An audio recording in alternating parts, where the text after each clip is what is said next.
Lumiliko ang puting sasakyan na yan nang salpukin ng humaharurot na motorsiklo sa India. Nagliyabang motorsiklo sa lakas ng pagkakabangga.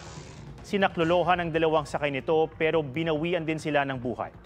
Ayon sa mga ulat, nakikipagkarera ang motorsiklo sa isa pang motorsiklo.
Mga kapuso, alamin ang State of the Nation.